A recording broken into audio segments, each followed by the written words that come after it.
for coming. Susanna and I are always delighted to be back at the University of Victoria. I want to talk about a couple of things and share with you. I don't want to go on too long. I want to keep it short. First of all, I want to talk about politics. There's a tremendous amount of cynicism and disillusion about politics. I'm proud to be a politician. I'm proud to put my name forward. I'm proud to have stood in 2 federal elections. I'm proud to lead a political party. But most Canadians regard politicians with enormous and sometimes justified suspicion. One of the markers of our disillusion with politics we need to think about because it affects your generation directly. In 2008, of the 18-year-olds eligible to vote in the federal election, only 1 in 5 bothered to turn out. So you have a problem. We have a problem. Canada has a problem.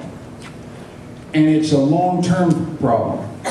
In 1960, just under 80% of the Canadian population turned up at federal elections.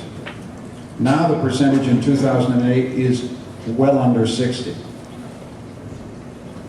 So we can look forward to a future when someone holds a federal election and nobody bothers to show up.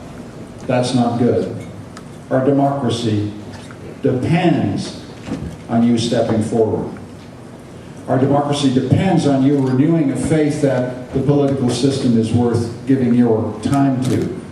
Some of you in this room will be liberals, thank God. Some of you will represent other parties. Some of you will believe in other political causes. You're all welcome here today, and I hope we'll have a civil and respectful dialogue. But we have a common problem, which is detachment, cynicism, and disillusion with politics. And one of the things we need to say about this is that cynicism and disillusion with politics serves some people very well. If you don't show up, then they get to run the country, right? If they can drive down voter participation, that's fine as long as they mobilize their base and get out, right? So don't work on the assumption that we all share the view that everybody ought to participate, because there's some politicians who'd be just as happy if you stay home. Shutting down a parliament is an example. The Prime Minister of this country on New Year's Eve, when you had a lot of other nice things in mind, phoned the Governor General and said, I'm shutting down Parliament. He thought you weren't listening. He thought you didn't care. He thought it didn't matter to you. He gambled on your cynicism. He gambled on your disenchantment. He gambled on your disillusion. And interestingly, he gambled wrong. 180,000 plus people signed up on the online anti-prorogation website. Editorial comment across the country has been uniformly negative. One of the reasons people have shown up to these meetings in such numbers is that they don't like what he did. They don't like the idea that a Prime Minister thinks he controls Parliament. Their understanding of Canadian democracy is that the Parliament controls the Prime Minister. These basic constitutional understandings of our country are in good shape because people are angry. People are discontented with what the Prime Minister has done here. But let's be very clear that we've got a choice in our politics, which is the politics of mobilizing your base and turning everybody else off, right? Is a politics that is very destructive for our democracy.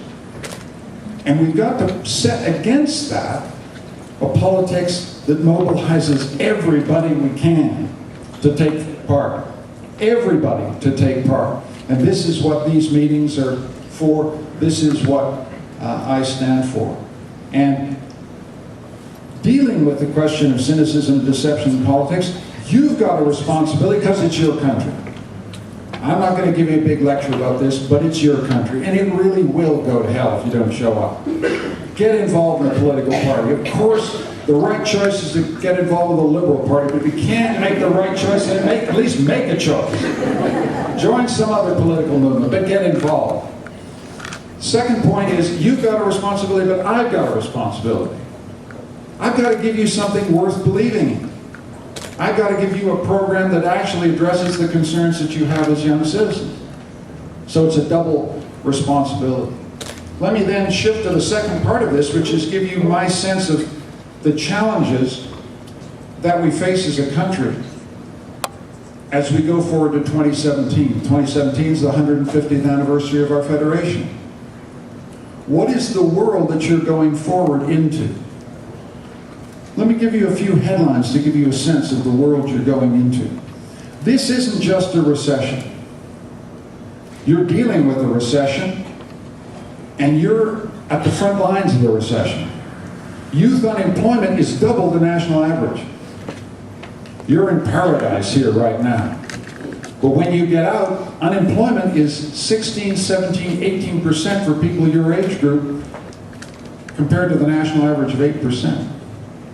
But that's not the key factor that I think we need to think about. It's not just a recession, it's a restructuring of the global economy. We're going into a new world. What does that world look like?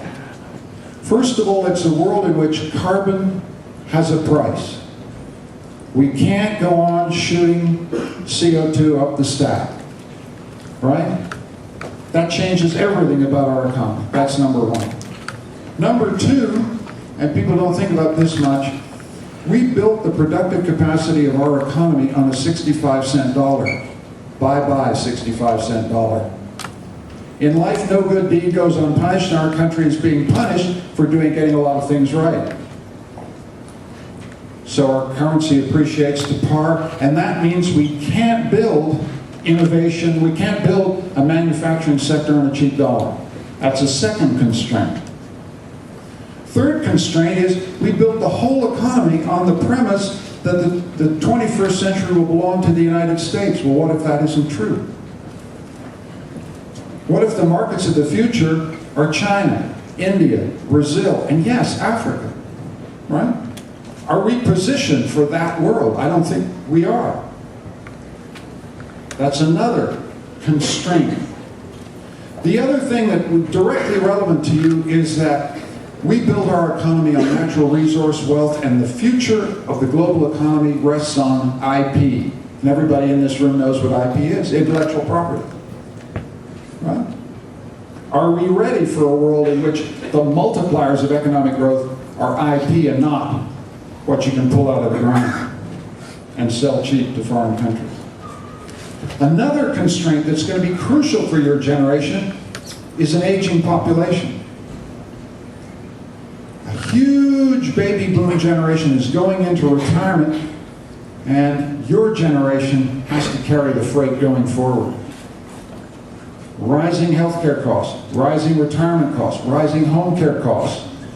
That then means we have to have a productive economy to sustain the things that hold us together as a people.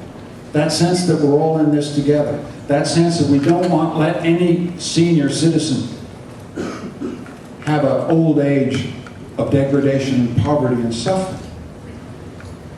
We have to have a productive economy to sustain the Canadian conscience, right? And you're doing so in an adverse situation.